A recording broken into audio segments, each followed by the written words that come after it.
Hi! In this audio I will read a chapter of the book The Miracles of Your Mind by Joseph Murphy. This is a public domain book available on different websites and here on YouTube. Chapter 1: How Your Own Mind Works. Man has only one mind. But he has two distinct phases or functions of the one mind.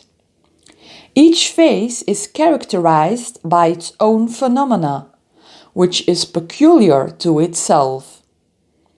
Each of these minds is capable of independent action, as well as synchronous action. We call one the objective mind because it deals with external things, and the other is the subjective mind. The subjective mind is amenable and controlled by suggestion of the objective or conscious mind. The objective mind takes cognizance of the objective world. The media of observation are the five physical senses. The objective mind is your guide in your contact with the environment. We gain knowledge through the five senses. The objective mind learns through observation, experience, and education. The greatest function of the conscious mind is that of reasoning. Look around LA. You come to the conclusion that it is a beautiful city based upon your observation of the parks, the buildings, the beautiful structure, the lovely flower gardens, etc. This is the working of your conscious or objective mind. The word objective means that it deals with objective things. The subjective mind takes cognizance of its environment by means independent of the five physical senses. The subjective mind or the subconscious mind, either term may be used, perceives by intuition. The conscious mind is the seat of your emotions. We know without a doubt that it performs its highest functions when the objective senses are in abeyance. It is the intelligence that makes itself manifest when the conscious mind is suspended or in a sleepy, drowsy state. The subconscious mind sees without the use of the eyes. It has the capacity of clairvoyance and clairaudience. The subconscious mind can leave the body, travel to distant lands, and bring back intelligence oftentimes of the most exact and truthful character. Through the subconscious mind, you can read the thoughts of others. Even to the minutest details, read the contents of sealed envelopes and closed safes. The subconscious mind has the ability to apprehend the thoughts of others without the use of the ordinary, objective means of communication. So it is of the greatest importance that we understand the interaction of the conscious and subconscious mind in order to learn the true art of prayer. Now, there are many terms used in describing the objective and the subjective mind. They are, as we told you, called the conscious or subconscious mind, the waking or sleeping mind, the surface self of the deep self, voluntary mind or involuntary mind, the male and the female, and many other terms. Remember, there is only one mind having two phases or functions. The subjective mind is always amenable to suggestion. It is controlled by suggestion.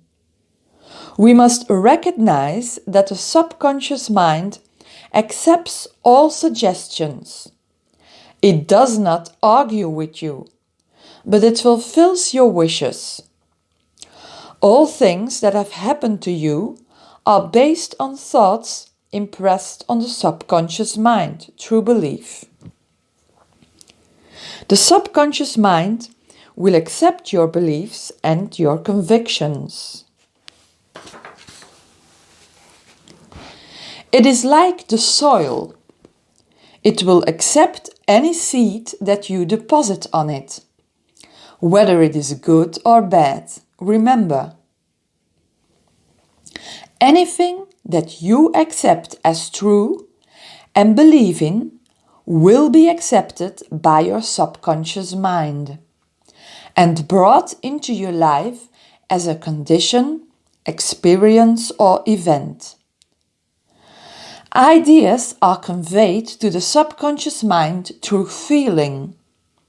We will use an illustration.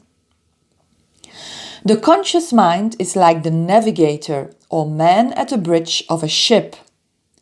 He directs the ship and signals orders to the man in the engine room, which consists of all of the boilers, instrument, gauges, etc.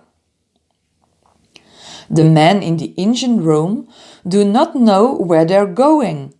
They follow orders. They would go on the rocks if the man on the bridge issued faulty or wrong instructions, based on his findings with a compass, sextant, or other instruments. The men in the engine room obey him, because he is the director. They do not talk back to the captain. They simply carry out orders. The captain is the master of his ship. His orders are followed out. Likewise, your conscious mind is the captain, the master of your ship. Your body and all of your affairs represent the ship. Your subconscious mind takes the orders you give it based upon your belief and suggestions accepted as true. Another simple illustration is this. When you repeatedly say to people, "I do not like mushrooms," then the time comes for you to be served mushrooms. You get indigestion because your subconscious mind says to you, "The boss does not like mushrooms." This is an example probably amusing to you. Nevertheless, this is an example of the relationship between the conscious and subconscious mind. When a woman says, "I wake up at 3 o'clock if I drink coffee at night," whenever she drinks it, the subconscious mind nudges her as if to say, "The boss wants us to stay awake tonight." The heart is called the subconscious mind in ancient allegories. The Egyptians knew that the heart was a subconscious mind, but they did not call it by that name. The Chaldeans and the Babylonians called it by different names. You can impress your subconscious mind, and your subconscious will express what it impressed upon. Any idea that is emotionalized or felt as true will be accepted by your subconscious mind. If you want a healing, for example, get silent, relax, breathe easily, immobilize your attention, think of the healing power within your subconscious mind. Affirm that the organ of your body is healing now. As you do that, there must be no resentment or bitterness in your heart. You must forgive everyone. You can repeat this healing process 3 or 4 times daily. Remember that your subconscious mind made the body and can heal it also. People are constantly affirming the healing of an organ or a part of their body. Then 10 or 15 minutes later they say, "Oh, I'm getting worse. I'll never be healed. I'm incurable." This mental attitude or these negative statements neutralize the previous positive affirmation. If a surgeon operated on you, cut out your appendix, and in the next few minutes ran back and opened you up again to see how you were getting along, then a half hour later ran back and opened you up again, he would probably kill you by poisoning. You kill or prevent your healing by using negative statements. There is a subconscious mind within you. You should learn how to use it in the same manner as a man learns to use electricity. Man controls electricity with wires, tubes and bulbs, plus his knowledge of the laws of conductivity and insulation, etc. We must learn about the tremendous power and the intelligence within us and use it wisely. Many men are beginning to realize the true importance of the subconscious mind. In business, many men are using it to achieve success and promotion. Edison, Ford, Marconi, Einstein, and many others have used the subconscious mind. It has given to them the insight and the know-how for all of their great achievements in science, industry, and art. Research has shown that the ability to bring into action the subconscious powers has determined the success of all of the great scientific and research workers. There is a tremendous dynamo within you, and you can use it. You can also be completely released from tension and frustration. You can discover the abundant energy within you, enabling you to energize and vitalize all parts of your body. We are told, for example, that Albert Hubbard declared that his most important ideas came while he was relaxed or working in the garden or going for a walk. The reason behind when the subconscious mind is relaxed, the subjective wisdom comes to the force. There are oftentimes inspirational uprushes when the conscious mind is completely relaxed.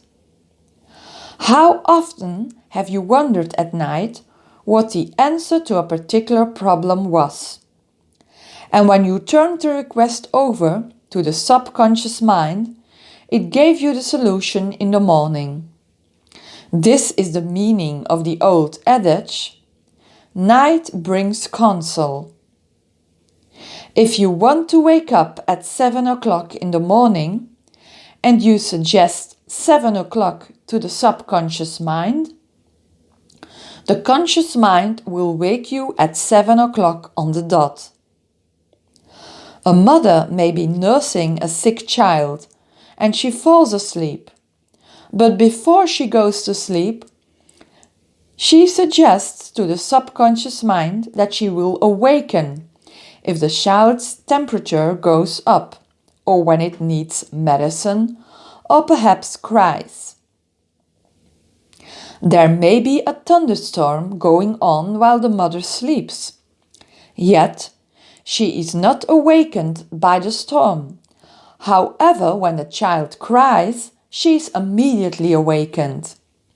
This is a simple function of the subconscious mind. The end. Take a look at my Miracles of Your Mind playlist for the next chapter.